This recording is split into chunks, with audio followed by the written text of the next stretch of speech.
Hello, Mr. Martin. My name is Antonio, and I'm known as Earl's Verbatim on YouTube and Instagram. I took great pleasure in actually watching your video that has since garnered over 100,000 views. Good for you. And establishing your perspective as a black conservative in America on the Philando Castile shooting and verdict. You state that Philando Castile pretty much didn't respect authority and was not trying to get home to his family, even though his daughter was in the back seat and his girlfriend was right next to him, that he didn't have the same perspective as the cops, so therefore he deserved to die and get 7 shots in him when he had a concealed carry permit, and all he was doing was just trying to, maybe just tell the cop that he was armed and he wasn't going to do nothing. He was just following the rules, as all black people do, try to do, but all of a sudden pretty much get shat on by a justice system and by a social construct in this country that does not value our lives.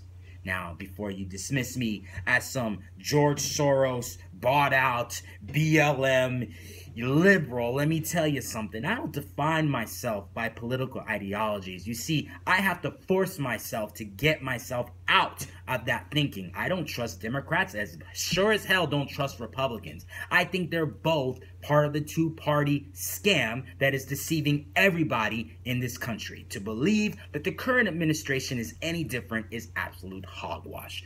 But my gripe is not with that. My gripe is the fact that you have a statistic that states that 96% of black children in this country are born without a father, and that it contributes to the destruction of the black experience, black men, etc. First of all, I was just so taken back from it because you perpetuate the neocon myth, the white power structure myth, that blacks are born without fathers. Well, I'm going to break it down with some facts for you, and I'm going to have my computer in front of me. According to fathers.com, it's not 96%, it's 57.6% of black children, and that is according to the U.S. Census Bureau from the year 2012. I was trying to figure out where you got your perspective, and all I could find was a Google Books document referring to a page from 1994 that stated that 96% of black teen births were born without fathers. And that was by Donnie Eberly, and after further analysis, I revealed that he was a conservative that did serve under George W. Bush. So therefore, of course you got this perspective from them, It's not really a surprise there. But the funny thing is that with that statistic, and you really took pride in that, is that it's not just fatherless people as far as like, my dad's not there. No, it's actually also applies to the fact that both parents are unmarried, therefore technically making the child fatherless.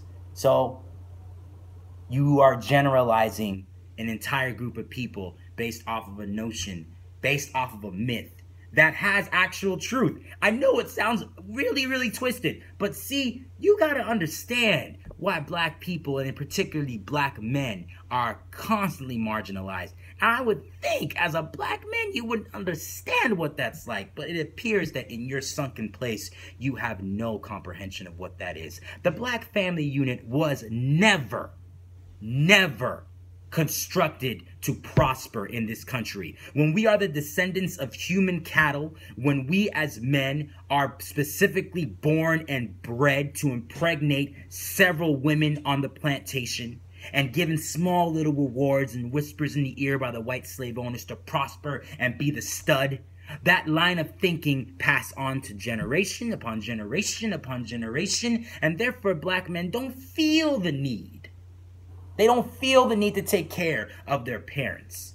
They don't feel the need to take care of their children. And of course, women, black women, have been over hypersexualized, and that all pertains to the beginnings of slavery. Now, of course, you're probably thinking I'm blaming all white people. Yes, as black people, we have to take accountability. But that doesn't exempt white people and white America's contribution to our plight, of which you are a willing participant. And that is more dangerous than any white conservative, any deplorable. I have no intention of debating them. But I have plenty intent on debating you because you are more dangerous. Ask everybody, ask every black scholar throughout history, at least that weren't bought out. Khalid Muhammad, Malcolm X, you're more dangerous, man. But I just want to let you know that if you're in that sunken place right now, and I know there's no hope for you getting out, I'm going to be that whispering in your ear. I could go on all day. And, you know, I'm going to get a lot of flack for this, and it's totally cool. If you comment and you have nothing nice to say, I'm not going to respond to you. The only person I'm expecting a response from, and the only one I'm concerned with, is Mr. Martin.